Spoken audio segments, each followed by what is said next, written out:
তো আমার গুরু কৃপাতে আমার অসুখ ছাড়লো। আমি গ্রাজুয়েশনে নিলাম, সবকিছু হয়ে গেল। বাবা ছিলেন এই কমল চক্রবর্তীর বাসাতে, ওইখানে ছিলেন। এবং বাবার কৃপাতে এই যে কমল চক্রবর্তীর অবস্থা, গরিব ছিল, সাধারণ মানুষ ছিলেন, কিন্তু আস্তে আস্তে বাবার কৃপায় উনি কন্ট্রাক্ট করলেন। তারপরে গিয়া রেডিও পার্টসের দোকানও খুললেন। খোলাতে উনার অবস্থা এত টাকা পয়সা উপার্জন করলেন। তারপর যে উনি গুরুদেবের সঙ্গ ত্যাগ করলেন, গুরুদেবের আর কোনো খবরই নেন না, গুরুদেবেরকেও মানে এড়ে চলছেন। এরপরে উনি একটি কোম্পানির মতো করলেন, একটা অনেক স্টাফ হলো উনার। স্টাফ হওয়ার পরে উনি ওই স্টাফের মধ্যে উনি বিবাহিত ছিলেন, উনার স্ত্রী পুত্র ছিল, একটি যে ক্লার্ক ছিল, মহিলা ক্লার্ক, ও ওনাকে আবার বিবাহ করে নিলেন। বিবাহ করার পরে আর আর কোন ফ্লাইটে চলে, ফার্স্ট ক্লাস ট্রেনে চলে, গুরুর সঙ্গে আর কোনো সম্পর্কই নাই, একেবারে এড়ে চলছেন, সব ভুলে গেছেন। কিন্তু কিছুদিনের মধ্যে সময়ের ব্যবধানে ওনার একটি ছেলে হলো, ওই দ্বিতীয় বিবাহের ক্লার্ক মহিলার দিকে। উনি সম্পূর্ণ পাসবুক অ্যাকাউন্ট দ্বিতীয় স্ত্রীর হাতে দিলেন। কিছুদিন যাওয়ার পরে এমন সংঘাত উপস্থিত হলো যে পারিবারিক কুন্দল হয়ে গেল, এবং উনি ওই টাকা পয়সা ব্যাংক ওনার দ্বিতীয় স্ত্রীর কাছ থেকে নিতে চাইলেন, কিন্তু উনি দিলেন না। এবং শেষ পর্যন্ত উনার জীবন নিয়ে একটা সংকট আরম্ভ হলো। উনি পানে বাঁচছেন কিনা না, এইরকমই ভাবুকি হলো।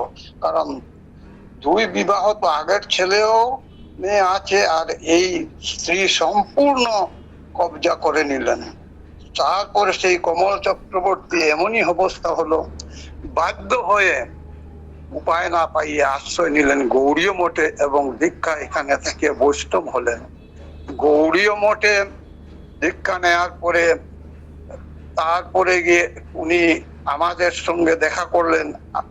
উনি বেনারসে আমাদের সঙ্গে চললেন একবার বাবার এখানে। মানুষটা দেখলাম খাওয়া দাওয়াই সব কমে গেছে, এবং অত্যন্ত ভীত এবং সন্তুষ্ট।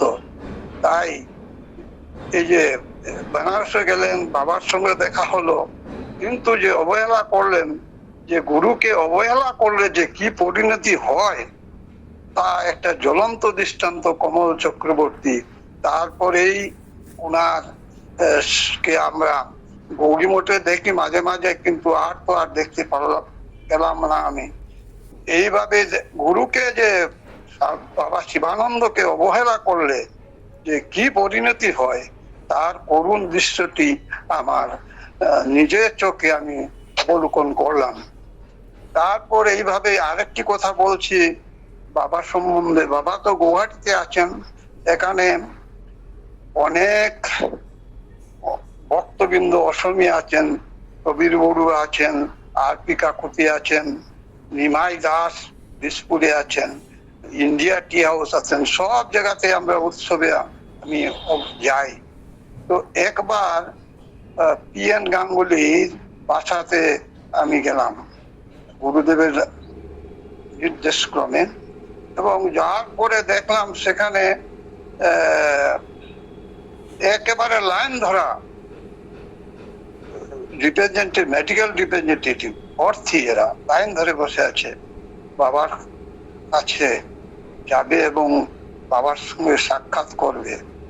তৃতীয় বছরে এখানে একজন মহিলা আসলেন, দেখতে একেবারে কৃষ্ণবর্ণ, কিন্তু চেহারা অত সুন্দর। করে জানতে পারলাম যে উনি বাবাকে আহ, অনেক জমি দিলেন থাকার বা আশ্রম করার জন্য, এবং টাকা পয়সাও দিলেন। বাবা কিন্তু উনি রানীমা ছিলেন, কেউ বলছে উনি গোয়ালিয়র রানীমা। তো উনার উনার দান বাবা গ্রহণ করলেন এই সকালবেলায়, তো 9-10টার সময় এরকম ছিল। গ্রহণ করার পরে আবার চিন্তা করলেন, পরেই দেখা গেল যে বাবা যে এই দানটি সঙ্গে সঙ্গে বিকালবেলা সন্ধ্যার সময় প্রত্যাখ্যান করলেন, বলে আমি তো সন্ন্যাসী মানুষ, আমি এটা দায়িত্ব নিতে পারবো না। বাবা আবার ঘুরিয়ে দিলেন। গতিকে বাবা যে কত বড় ডাক্তার, এই তো বড় বড় এত রিপ্রেজেন্টেটিভ আসছেন, আমি তো সেই দিনই অনুভব করতে পারলাম যে বাবার কত মহান, কত বড় ডাক্তার। সেদিন আমি বুঝতে পারলাম। আর বাবা সেই যে অর্থের পিছনে কখনো ঘুরেন না, বা দান গ্রহণ করে এইরকম কোন আশ্রম বা আশ্রমের স্থাপনের বা আশ্রম করার পরিপন্থী বাবার নীতি, সেটা দেখে আমি অভিভূত হলাম। এখানে বাবার এই মহিমা, এই বাবা যদি বন্ধু হতে, হয়তো আমরা হয়তো আরো অনেক বাবাকে পেতাম না। তারপর এখানে এনএন রেখা নামে একজন ডিসিও এডিসি ছিলেন। উনার বাড়িতেও, উনাকেও বাবা খুব ভালোবাসতেন, এবং উনার বাড়িতেও আমি গিয়েছি। কিন্তু উনি বাবার জন্য একেবারে সুন্দর ভাবে থাকার রুম সবকিছু করেছেন। তারপরে এইভাবেই অনেক বাবা লীলা করেছেন। গুয়াহাটিতে অনেক উৎসব হয়েছে, আমরা গেছি। গতিকে গুরুকে, এই কমল চক্রবর্তীর কথা থেকে বলছি, গুরুটিকে অবহেলা করলে যে কি পরিণতি হয় সেটা আমরা সবে বোঝা উচিত। গুরু কত মহান আর গুরু কে আমরা বুঝে নেওয়া উচিত। আজকে এখানে শেষ করছি। আগামীকাল আরো অনেক কথা বলবো। আমাকে আমার ভুল ত্রুটি মাফ করবেন। আমি শ্রী রবীন্দ্র দাস, আসাম লঙ্কা থেকে বলছি। আজকে সংক্ষেপে এইটুকু বললাম। আগামীকালকে আরো বাবার অনেক কথা বলবো, আপনারা আশীর্বাদ করবেন সবাই। এই বলে আমি আজকে এখানে শেষ করছি।